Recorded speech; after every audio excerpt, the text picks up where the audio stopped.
அன்பான சொந்தங்களுக்கு இணைய வணக்கம். மீண்டும் காலையினூடாக இணைந்திருக்கின்றோம். ஈரான் அமெரிக்க இடையில் ஒரு ஒப்பந்தம் கச்சாத்திடப்பட்டாலும் ஸ்டேலின் உடைய சதி நடவடிக்கைகள் இந்த ஒப்பந்தத்தை குழப்பி தன்னுடைய அரசியல் வாழ்வை நீடிக்க செய்வதற்கான நெதன்யாகுவினுடைய கேவலமான நடவடிக்கைகள் மீண்டும் ஒரு பதற்றத்தை இந்த ஒப்பந்தத்திலும் மத்திய கிழக்கிலும் ஏற்படுத்தி இருக்கின்றது. அது தொடர்பான விடயங்களை நேற்றைய தினம் பேசியிருந்தோம். இந்த சூழ்நிலையில் லெபனானில் இஸ்ரேல் புதிய களமுனையை திறந்துள்ள சூழ்நிலையில் ஹிஸ்புல்லாவும் மிக கடுமையான பதிலடியை கொடுத்திருக்கின்றார்கள். இஸ்ரேலிய இராணுவம் பேரிழப்புகளை சந்தித்து கொண்டிருப்பதாக இராணுவத்தினுடைய முன்னாள் தளபதியை குற்றம் சுமத்தி இருக்கின்றார். தற்போது என்ன விடயங்கள் எல்லாம் நடைபெற்றிருக்கின்றன, அது சார்ந்து வெளியான மிக முக்கியமான சம்பவங்களை இந்த காணொளியில் பார்க்கலாம். காணொளிக்கு செல்வதற்கு முன்பாக ஈரான் இஸ்ரேல் அமெரிக்கா இடையிலான போரின் போது அமெரிக்காவும் இஸ்ரேலும் இணைந்து ஈரானினுடைய மினாப் நகரில் சிறிய குழந்தைகள், பெண் குழந்தைகள் இருக்கக்கூடிய பாடசாலையின் மீது நடத்திய மிக கொடூரமான ஈவிரமற்ற குண்டுவீச்சு குறித்து ஏற்கனவே பார்வையிட்டிருந்தோம். ஏறக்குறைய அதில் 168 மாணவிகள் சம்பவ இடத்தில் அமெரிக்க குண்டுகளுக்கு இரையாகி கல்வி கற்பதற்காக பாடசாலைக்கு வந்த பள்ளி குழந்தைகள் துடிதுடித்து பள்ளி வளாகத்திலேயே மரணமடைந்திருந்தார்கள். இது அமெரிக்க இஸ்ரேலிய விமானங்களில் இருந்து வீசப்பட்ட குண்டுகள் என்பது பின்னர் உறுதிப்படுத்தப்பட்டன. இந்த சூழ்நிலையில் மினாப் பாடசாலை கொல்லப்பட்ட பள்ளி சிறுமிகளின் உடைய புகைப்படம் மீண்டும் உலகளவில் பேசுபொருளாக மாறியிருக்கின்றது. கார்மோஸ்கான் மாகாணத்தை சேர்ந்த புகைப்பட கலைஞர் முர்டேட்ஸ் அகோண்டி என்பவர் எடுத்த இந்த புகைப்படம் கோல்டன் ஷாட் புகைப்பட விருதுகள் 2026ஆம் ஆண்டிற்கான சர்வதேச புகைப்பட விருது போட்டியில் முதல் இடத்தை பெற்று செய்தி புகைப்படமாக விருதை பெற்றிருக்கின்றது. மிகப்பெரிய துயரம், மரணம், ஒரு ஆதாரம் என அனைத்தையும் சொல்லக்கூடிய வகையில் இந்த புகைப்படம் பேசுவதாகவும் 168 மாணவர்கள் கொல்லப்பட்ட அந்த சிறுமிகள் ஒன்றாக ஒரு இடத்திலே அடக்கம் செய்யப்படுகின்றார்கள். அவர்களுடைய பெற்றோர்கள், ஆசிரியர்கள், அன்புக்குரியவர்கள் எல்லாம் கண்ணீர் மல்க அந்த குழியை, உடல்கள் அடக்கம் செய்யப்படக்கூடிய இடத்தை சுற்றி கண்ணீரோடு இருந்தார்கள். அந்த புகைப்படம் பார்ப்பவர்கள் நெஞ்சை உலுக்கும் வகையில் அமைந்திருந்தது. ஏனெனில் மிகச்சிறிய வயசில் தங்களுடைய பிள்ளைகள், அன்புக்குரியவர்கள், அவர்களுடைய உறவினர்கள், நண்பர்கள், அந்த பாடசாலை சமூகம் என ஒட்டுமொத்த ஈரானிய தேசமே கண்ணீர் கடலில் மூழ்கிய அந்த சம்பவத்தை ஒருவர் ட்ரோன் கேமரா மூலம் படைப்பிடித்து அந்த 168 சிறுமிகளினுடைய அடக்கம் செய்யப்படக்கூடிய அந்த வான்வெளி படம் இன்று சர்வதேச புகைப்பட கண்காட்சியில் முதலிடத்தை பெற்றிருக்கின்றது. இது விருது முதலிடம் என்பதற்கு அப்பால் இந்த புகைப்பட கலைஞர் உலகத்திற்கு அமெரிக்காவினுடைய இனப்படுகொலை, இஸ்ரேலினுடைய இனப்படுகொலையை தெரிவித்திருக்கின்றார் என்பதுதான் மிக முக்கியமான விடயம். எனவே இந்த போர் தற்காலிகமாக நின்றாலும் ஈரானுக்குள்ளும் மத்திய கிழக்கிலும் இவர்கள் ஆரம்பித்த போர் ஏற்படுத்திய வடுக்கள், பாதிப்புகள் கொஞ்சம் கிடையாது என்பதைத்தான் மீண்டும் ஞாபகமீட்டிக் கொண்டு அடுத்து செய்திகளை பார்ப்போமாக இருந்தால், ஈரான் அமெரிக்க இடையான ஒப்பந்தத்தின் பின்னர் கடந்த 4 நாட்களில் மட்டும் $1.6 பில்லியன் மதிப்புள்ள எண்ணெயை ஈரான் ஏற்றுமதி செய்திருப்பதாகவும் 20 மில்லியன் பேரல் எண்ணெய் ஏற்றிச் செல்லும் மேலும் 10 டேங்கர்களும் பயணத்தில் இருப்பதாக ஈரானினுடைய வர்த்தக அமைச்சு அறிவித்திருக்கின்றது. இது ஈரானுக்கு ஒரு மிகப்பெரிய வெகுமதி. ஏனெனில் ஈரானில் எண்ணெய் இருந்தாலும், எரிவாயு இருந்தாலும், மிகப்பெரிய கனிமங்கள் இருந்தாலும் கூட தன்னுடைய சொந்த நாட்டு வளங்களை ஏற்றுமதி செய்து விற்பனை செய்து தங்களுடைய பொருளாதாரத்தை மேம்படுத்த முடியாத ஒரு சிக்கலான நிலை காணப்பட்டது. இந்த ஒப்பந்தம் அவற்றை உடைத்தெறிந்திருக்கும் சூழ்நிலையில் $1.6 பில்லியன் 4 நாட்களுக்குள் ஈரான் ஈட்டியிருக்கின்றார்கள். 20 மில்லியன் பேரல் எண்ணெய் அங்கில் இருப்பிருப்பதால் ஈரான் பொருளாதார ரீதியாக மிகப்பெரிய மாற்றம் காணப்போகின்றார்கள் என்பதில் எந்த மாற்று கருத்தும் இல்லை.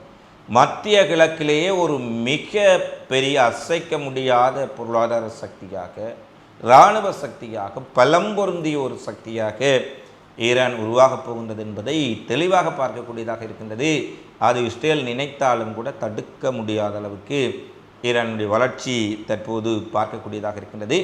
இந்த நிலையில் ஈரானின் முடக்கப்பட்ட பல்லாயிரக்கணக்கான கோடி டாலர் சொத்துக்களை விடுவிப்பது தொடர்பான பேச்சுவார்த்தைகளை அமெரிக்கா, கத்தார், ஈராக், தென்கொரியா போன்ற நாடுகளுடன் ஆரம்பித்திருக்கின்றார்கள் என்ற செய்தி அதிகாரபூர்வமாக வெள்ளை மாளிகையில் இருந்து வெளியாக இருக்கின்றது.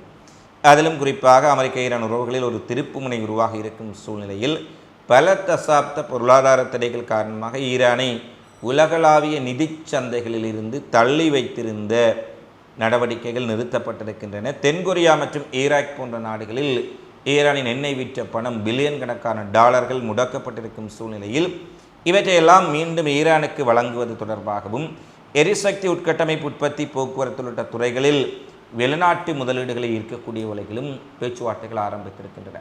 கத்தாரினுடைய பிரதமர் அல்தானி குறிப்பிடுகின்றார், ஈரானின் முடக்கப்பட்ட நிதி இன்னும் சில வாரங்களில் மிகப்பெரிய அளவில் விடுவிக்கப்பட போகின்றது.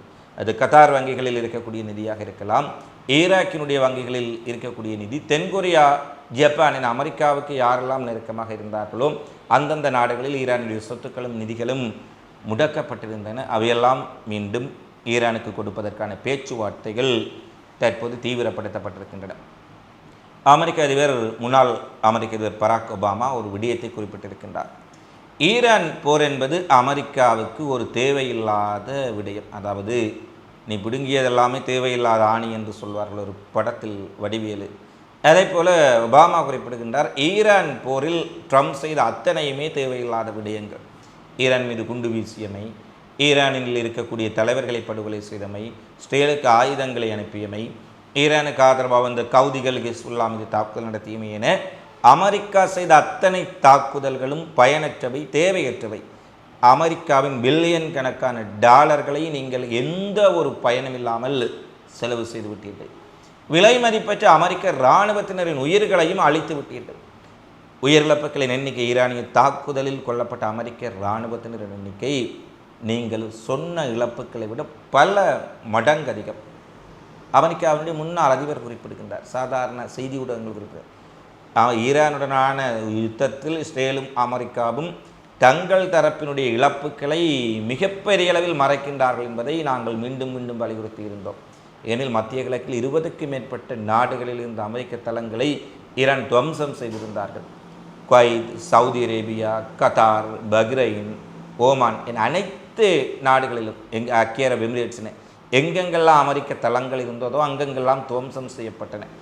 அப்படியான சூழ்நிலையில் இந்த இழப்புகள் மிக குறைவாக அமெரிக்காவினால் காட்டப்பட்ட சூழ்நிலையில் பல பில்லியன் டாலர்களையும் செலவு செய்து பல நூற்றுக்கணக்கான அமெரிக்க இராணுவத்தினரையும் படுகொலை செய்து ஈரானுக்கு மிகப்பெரிய நஷ்டஈட்டையும் அள்ளி கொடுத்து நீங்கள் செய்த ஒப்பந்தம் அமெரிக்காவுக்கு ஏற்பட்ட வரலாற்று தோல்வி. இதுபோன்ற தோல்வியை அமெரிக்கா கண்டதில்லை, இதுபோன்ற அவமானத்தை அமெரிக்கா கண்டதில்லை. இதுபோன்ற ஒரு மிகப்பெரிய தோல்வியான போரிலிருந்து அமெரிக்கா விலகி கொண்டதில்லை. எனவே ட்ரம்பினுடைய நடவடிக்கைகள் அமெரிக்காவின் பொருளாதார இராணுவ முதுகெலும்பை உடைத்திருக்கின்றன. அவை எல்லாவற்றுக்கும் மாறாக இராயதந்திர ரீதியில் இஸ்ரேலுக்கு ஆதரவான அமெரிக்காவின் நிலைப்பாடு என்பது உலக நாடுகளால் விமர்சிக்கப்பட்டிருக்கின்றது. முன்பெல்லாம் அமெரிக்கா ஒரு தீர்மானத்தை எடுத்தால் உலக நாடுகள், ஐரோப்பிய நாடுகள், மேற்கத்திய நாடுகள் கண்ணை மூடிக்கொண்டு அமெரிக்காவை ஆதரித்து விடுவார்கள், ஏனென்றால் அமெரிக்காவுடைய அடிமைகள் போல. ஆனால் இம்முறை இஸ்ரேலுக்கு ஆதரவான, ஈரானுக்கு எதிரான போரில் எந்த ஒரு நாடும் அமெரிக்காவுடன் இணைந்து கொள்ளவில்லை. அமெரிக்காவுக்கு மிக நெருக்கமான பிரிட்டன் முதல் இந்த ஜப்பான் வரை எந்த நாடும் இணைந்து கொள்ளவில்லை. இவற்றை அவர் குறிப்பிடுகின்றார். அமெரிக்காவை மிகப்பெரிய அளவில் ஈரான் தோற்கடித்து விட்டார்கள். எனவே ட்ரம்பினுடைய இந்த தோல்வி என்பது அமெரிக்கர்களுக்கு ஏற்பட்ட அவமானம். அமெரிக்க அதிபரை குறிப்பிட்டு விட்டார். இப்போதும் அமெரிக்கா தான் வெற்றி பெற்று விட்டார்கள், அப்படி செய்து விட்டார்கள், இப்படி செய்து விட்டார்கள் என்று புலம்பும் மேற்கத்திய அடிமை ஊடகங்களும் அமெரிக்க அடிமை செய்தியாளர்களும் புரிந்து கொள்ளுங்கள். முன்னாள் அமெரிக்க ஜனாதிபதி ஒபாமா குறிப்பிடுகின்றார், அமெரிக்கா மிகப்பெரிய அவமானத்துடன் தோல்வியில் திரும்பி இருக்கின்றது. எனவே அமெரிக்காவின் நிலைமை இவ்வாறு இருக்க, தெற்கு லெபனானில் இஸ்ரேலிய படைகள் தொடர்ச்சியாக தாக்குதலை அதிகரித்திருக்கின்றார்கள். நேற்றைய தினம் குறிப்பிட்டிருந்தோம், எப்படியாவது ஒப்பந்தத்தை குழப்பி அடித்து அப்பாவி மக்களுடைய இரத்தத்திலே தன்னுடைய அரசியலை செய்து கொண்டிருக்கக்கூடிய போர்க்குற்றவாளி வார் கிரிமினல் நெதன்யாகு எப்படியும் இதை குழப்புவதற்கு லெபனான் மீதான போரை தீவிரப்படுத்தி இருக்கின்றார். பல இடங்களில் விமான தாக்குதலில் 40க்கும் மேற்பட்ட லெபனான் குடிமக்கள் கொல்லப்பட்டு விட்டார்கள். பல கட்டிடங்கள், அடுக்குமாடி குடியிருப்புகள் தரைமட்டமாக்கப்பட்டு விட்டன.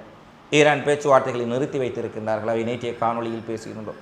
இன்றைய தினம் தெற்கு லெபனானில் இஸ்ரேலிய பாதுகாப்பு படைகளுக்கும் ஹிஸ்புல்லா போராளிகளுக்கும் இடையே மிக கடுமையான துப்பாக்கி சண்டை இடம்பெற்றிருக்கின்றது. அதிலும் அமெரிக்க இராணுவத்தின் இஸ்ரேலிய இராணுவத்தின் முன்னாள் கேர்னல் தளபதி ரோனன் ஹொகான் அவர்கள் குறிப்பிடுகின்றார், இஸ்ரேலிய இராணுவம் லெபனானுக்குள் இருப்பது ஹிஸ்புல்லா போராளிகளுக்கு ஒரு இலகுவான இலக்கு.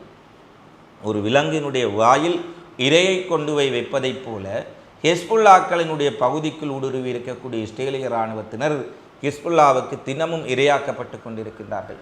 மிகப்பெரிய அளவில் அங்கு உயிரிழப்புகள் பதிவாக இருக்கின்றன. இவ்வளவு தூரம் இவர்கள் உயிரிழப்புகளை மறைத்தாலும் மருத்துவமனைகளிலிருந்து வரும் செய்திகளும், தினமும் அந்த போர் முனையிலிருந்து வடக்கு இஸ்ரேலை நோக்கி வரக்கூடிய ஆம்புலன்ஸ் வண்டிகளும் இவற்றை உறுதிப்படுத்தக்கூடியதாக இருக்கின்றது. லெபனானில் செய்யப்படும் இஸ்ரேலிய இராணுவத்தினர் ஒரு தற்கொலைக்கு ஒப்பான ஒரு பலிக்கடாக்கப்பட்டவர்களாக மாறியிருக்கின்றார்கள். எந்த காரணமுமின்றி இஸ்ரேலிய துருப்புக்கள் கொல்லப்படுகின்றார்கள். மேலும் இராணுவ நோக்கங்களை மற்ற வழிகளில் அடைய முடியும் என்றும் தங்களுடைய அரசியலுக்காக நெதன்யாகுவும் அவருடைய கூட்டத்தினரும் இஸ்ரேல் இராணுவத்தினரை பலி கொடுக்கின்றார்கள் என்ற விடயத்தை இஸ்ரேலினுடைய முன்னாள் இராணுவ தளபதி குற்றம் சுமத்தி இருக்கின்றார்.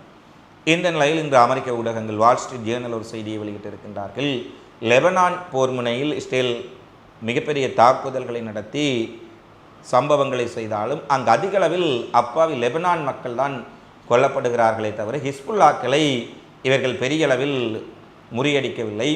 ஹிஸ்புல்லாக்களின் கட்டமைப்புகளை இவர்களால் உடைக்க முடியவில்லை.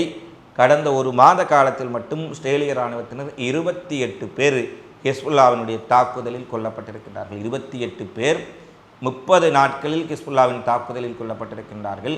பல நூற்றுக்கணக்கானவர்கள் காயமடைந்து வடக்கு இஸ்ரேலிய மருத்துவமனைகளுக்கு அனுப்பப்பட்டிருக்கின்றார்கள். அமெரிக்க ஊடகம் சொல்கின்றது. 28 என்று சொன்னால் அது அமெரிக்க ஊடகம் சொல்வதால் அது இன்னும் அதிகமாகத்தான் இருக்குது. பல நூற்றுக்கணக்கானவர்கள் மருத்துவமனைகளுக்கு அனுமதிக்கப்பட்டிருக்கும் சூழ்நிலையில் லெபனானுக்குள் ஹிஸ்புல்லாவை இஸ்ரேலிய இராணுவத்தினரால் ஒருபோதும் தோற்கடிக்க முடியாது என்பதை அமெரிக்க ஊடகங்கள் தெரிவித்திருக்கின்றன. இதே தான் அமெரிக்க அதிபர் டொனால்ட் ட்ரம்பும் சில நாட்களுக்கு முன்பு குறிப்பிட்டார். இஸ்ரேலிய இராணுவத்தை விட சிரியாவில் இருக்கக்கூடிய அல் ஜொலானியினுடைய படைகள் ஹிஸ்புல்லாவோடு போரிடக்கூடியவர்கள். அந்த அளவுக்கு சிரியாவை இதை கையாளக்கூடிய அளவுக்கு கூட இஸ்ரேலால் ஹிஸ்புல்லாக்களை சமாளிக்க முடியவில்லை என்று சொல்லியிருந்தார். இன்று அமெரிக்க ஊடகங்கள் ஹிஸ்புல்லாவினுடைய தாக்குதலில் 30 நாட்களுக்குள் 28 இஸ்ரேல் ஆக்கிரமிப்பு படைகள் கொல்லப்பட்டிருப்பதை உறுதிப்படுத்தி இருக்கின்றார்கள். இஸ்ரேல், ஈரான், அமெரிக்கா நிலவரங்கள் இவ்வாறு சென்று கொண்டிருக்க மீண்டும் ரஷ்யா உக்ரைன் போர் மிகப்பெரிய கொதிநிலைக்கு சென்றிருக்கின்றது. உக்ரைன் ரஷ்யாவின் மிக முக்கியமான நகரங்களை குறிவைத்து நடத்திய தாக்குதல் ஏறக்குறைய ரஷ்யாவை நிலைகுலைய வைத்துள்ளது என்று தான் சொல்ல முடியும். இதுவரை உக்ரைனிலிருந்து சில கிலோமீட்டர்கள் உள்ளே இருக்கக்கூடிய அல்லது உக்ரைன் ரஷ்யா எல்லையிலிருந்து சில 100 கிலோமீட்டர்கள் உள்ளே இருக்கக்கூடிய இலக்குகளை தாக்கிய உக்ரைன் தற்போது பல 1000 மைல்கள் உள்ளே இருக்கக்கூடிய மாஸ்கோ மிக முக்கியமான இடங்களில் பாரிய ட்ரோன்களை அனுப்பி தாக்கி இருக்கின்றார்கள். அதிலும் குறிப்பாக கிரிமியாவில் இருக்கக்கூடிய ஒரு மிகப்பெரிய பாலமும் பல பெட்ரோல் நிலையங்களும் நேற்றைய உக்ரைன் தாக்குதலில் பற்றி எறிந்திருக்கின்றன. ரஷ்யா ஏறக்குறைய நிலை குலைந்திருக்கின்றது. ரஷ்யாவின் எண்ணெய் கிடங்குகளை தாக்குகின்றார்கள், எரிவாயு கிடங்குகளை தாக்குகின்றார்கள், முக்கிய பொருளாதார மையங்களை தாக்குகின்றார்கள். கிரிமியாவின் மிக முக்கியமான இணைப்பு பாலத்தையும் தகர்த்திருக்கின்றார்கள். ரஷ்யா மிகப்பெரிய அளவில் திக்குமுக்காடி போயிருக்கும் சூழ்நிலையில் இதற்கு இதுவரை இல்லாத பதிலடியை கொடுக்கப் போவதாக ரஷ்யாவுடைய வெளியுறவுத்துறை அமைச்சர் செர்ஜி லாவ்ரோவ் அறிவித்திருக்கின்றார். அதற்கும் இன்று ஜெலன்ஸ்கி குறிப்பிடுகின்றார், உக்ரைனின் கிவ் நகரம் பற்றி எரியும் போது மாஸ்கோவும் பற்றி எரியும் என்பதை நினைவில் வைத்து கொள்ளுங்கள் என ஜெலன்ஸ்கி குறிப்பிட்டிருப்பது இந்த போர் இப்போதைக்கு முடியப் போவது போல கிடையாது, முடிவதாக தெரியவில்லை. ஏனெனில் ரஷ்யாவும் மிகப்பெரிய தாக்குதலை நடத்தி கொண்டிருக்கின்றார்கள். உக்ரைன் இதுவரை இல்லாத ஈரான் போர் முடிந்தவுடனேயே மிகப்பெரிய தாக்குதலை ரஷ்யா மீது உக்ரைன் ஆரம்பித்து விட்டார்கள். எங்கெங்கெல்லாம் ரஷ்யாவின் எண்ணெய் எரிசக்தி கட்டமைப்புகள் இருக்கின்றதோ அதையெல்லாம் தேடி தேடி தாக்கத் தொடங்கிவிட்டார்கள். ரஷ்யா வான் பாதுகாப்புகள் என்ன ஆனது? ரஷ்ய படைகளால் இதை தடுக்க முடியவில்லை. உக்ரைன் இவ்வளவு ட்ரோன்களை ஒரே நேரத்தில் களமிறக்குவதற்கான பின்னணி என்ன என்பதெல்லாம் மிகப்பெரிய கேள்விகளாக இருக்க உக்ரைன் ரஷ்யா போர் மிகப்பெரிய ஒரு போராக மாறக்கூடிய ஒரு ஆபத்துக்கள் ஏற்பட்டிருக்கின்றன. இதன் காரணமாக மீண்டும் ஒரு பொருளாதார நெருக்கடி, பொருளாதார சிக்கலை உலகம் சந்திக்கப் போகின்றதா என்பதுதான் மிகப்பெரிய கேள்வி. ஒருபுறம் அமெரிக்கா ஈரான் ஒப்பந்தத்தை குழப்பியடிக்க சியோனிஸ்ட் கும்பல்களும் நெதன்யாகுவும் துடித்து கொண்டிருக்க, மறுபுறம் ஒரு மிகப்பெரிய போர் அறைகூவலை ஜெலன்ஸ்கியும் விடுத்திருக்கின்றார். எனவே சற்று ஆசுவாசப்படுத்தி கொண்ட உலக மக்கள், ஓரளவு நிம்மதி பெருமூச்சை விட்ட உலக மக்கள் மீண்டும் ஒரு போரை நோக்கி உலகம் செல்லப்போகின்றதா என்ற அச்சத்துக்குள் ஆழ்ந்திருக்கின்றார்கள். கவலையோடு அடுத்து வரும் நாட்களை எதிர்நோக்கி இருக்கின்றார்கள். நல்ல முறையில் பேச்சுவார்த்தைகள் ஊடாக பிரச்சனைகள் தீர்க்கப்பட வேண்டும். உலகம் அமைதியடைய வேண்டும். ஈரான் மக்கள் மட்டுமல்ல, ஒட்டுமொத்த உலக மக்களும் அமைதியான வாழ்வை வாழ வேண்டும் என்பதுதான் எங்களுடைய பிரார்த்தனை. இந்த காலை பற்றி தொடர்பிலான உங்களது மதிப்பான கருத்துக்களை தவறாமல் கமெண்ட்ஸில் பதிவிடுங்கள். தொடர்ச்சியாக இதுபோன்ற காணொளிகளை தெரிந்து கொள்ள அகிலம் சேனலை சப்ஸ்கிரைப் செய்து கொள்ளுங்கள். மீண்டும் இன்னும் ஒரு பயனுள்ள காணொளியில் சந்திப்போம். நன்றி, வணக்கம்.